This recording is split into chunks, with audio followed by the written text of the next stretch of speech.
Let's start with a question that, honestly, is kind of terrifying.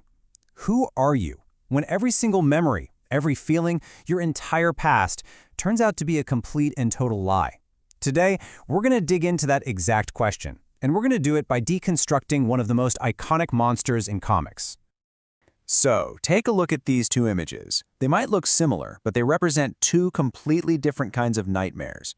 On the left, you've got the original Swamp Thing, a man trapped inside a monster. The horror there is physical, right? It's about being a prisoner in your own flesh. But on the right, that's Alan Moore's version, a monster that only thinks it was a man. Now, that horror is metaphysical. It's a total mind-bender, and that's the jump we're talking about, from simple body horror to some really profound existential dread. And to really get just how radical that change was, we have to go back to the beginning. We need to understand where the character started, with this simple but yet terrifying idea of being trapped in your own body.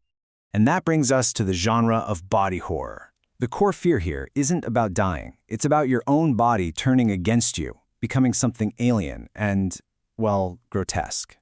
But the whole time, your mind, your soul, the you that is you, is still in there, wide awake, trapped, and probably screaming. The original Swamp Thing, created by Len Wein and Bernie Wrightson, is just a perfect example of this. You've got this scientist, Alec Holland. There's a lab explosion, and he gets transformed into this muck-encrusted mockery of a man, as the comic puts it. The whole tragedy is that his human mind is perfectly fine, just stuck in this monster's body, always dreaming of the life he can never get back. But then, in 1984, a writer named Alan Moore takes over the series, and he looks at this whole story of a man trapped in a monster and thinks, nah. Instead, he decides to put that whole idea under a microscope and basically dissect it, piece by piece. And his first big story, The Anatomy Lesson, just changed the game forever. This is where the whole genre of the comic shifts from a story about physical pain to one about metaphysical dread. Okay, so here's the setup. Swamp Thing is believed to be dead. His body is frozen solid and shipped off to a lab. This scientist, Jason Woodrue, gets hired to figure out how this thing ticked. But as Woodrue starts the autopsy, he finds things that just don't make any sense. Like, how can these vegetable organs perform complex human functions like thinking? How could a plant-based formula so completely rewrite human biology? The more he looked, the more he realized the original story it didn't add up. And this leads Woodrue to a completely radical and frankly horrifying new theory. What if we've been looking at this all wrong? What if the real horror isn't a man trapped in a monster's body, but a monster who's been dreaming it was once a man? And this is the moment. This is the big, shocking conclusion Woodrue comes to. Alec Holland didn't transform into the Swamp Thing. Alec Holland died in that explosion. What we know as Swamp Thing, it's a plant. A plant that absorbed Holland's memories, his consciousness, his hopes, his fears. It's a plant that thinks it's Alec Holland. I mean, can you imagine? That revelation just plunges the character, and us, the readers, into a whole new kind of horror. It's not physical anymore, it's philosophical. And Moore actually structured Swamp Thing's breakdown around the ideas of the existentialist philosopher Jean-Paul Sartre. So this creature's journey, his crisis, it unfolds in 3 distinct stages, and each one maps directly onto a core idea from Sartre. First, he has to deal with the lie, which leads to what Sartre called bad faith. Then, the very foundation of his identity shatters, a loss of facticity. And finally, he finds a way to rebuild through this powerful idea that existence precedes essence. All right, let's really get into it. Let's look at how each of these philosophical concepts plays out in Swamp Thing's identity crisis. This is literally an anatomy of a soul. So, stage 1, realizing you're living in bad faith. Now for Sartre, this is way more than just telling a lie. It's a deep self-deception. It's when we pretend we're something fixed, like a waiter or a student, to avoid the sheer terror of having to choose who we are. Swamp Thing realizes his entire existence has been one massive act of bad faith. He sincerely believed he was this man, Alec Holland, and all his pain was about pining for a life he never actually had and could never get back. His grief wasn't just sad, it was based on a total lie.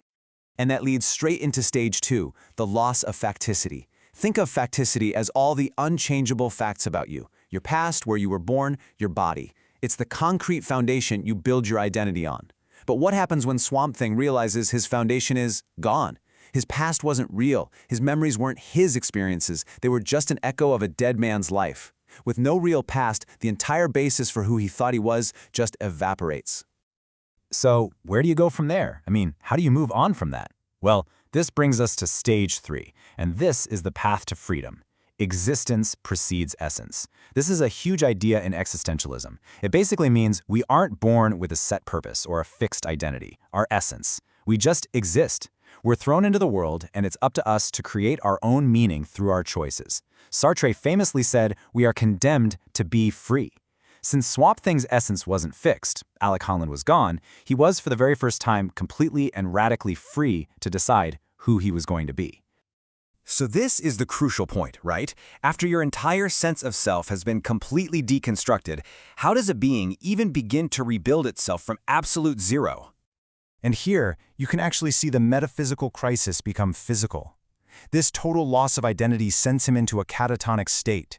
His body literally becomes what his mind is feeling, an unthinking vegetable. It's a physical reflection of his trauma. But then, on the right, you see him reborn. He has confronted that inauthentic self and has started to forge a new existence, right from the ground up.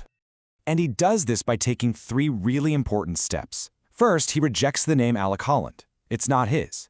Second, he accepts what he actually is, a unique plant elemental. And third, by doing that, he transcends all the human limitations he'd put on himself without even knowing it, unlocking incredible new powers and understanding. And this quote just perfectly captures the end of that journey. That's not a cry for help. It's not a cry of despair. It's a powerful, defiant declaration of self-creation. He is choosing to exist, but on his own terms. You know, when you really boil it down, what Alan Moore did with Swamp Thing is like this. Imagine following a map your entire life. It tells you where you've been and where you're going. Then one day, you realize the map was drawn by somebody else. The crisis, the horror, is realizing your whole journey was a lie. But true freedom, that's found only when you find the courage to throw that map away and decide for yourself where you're going to step next. Which kind of leaves us with one last thought. Swamp Thing's journey goes from a physical prison to a metaphysical one, and finally to this radical freedom. And it really forces us to ask ourselves, if the map of your own identity turned out to be a lie, who or what would you choose to become?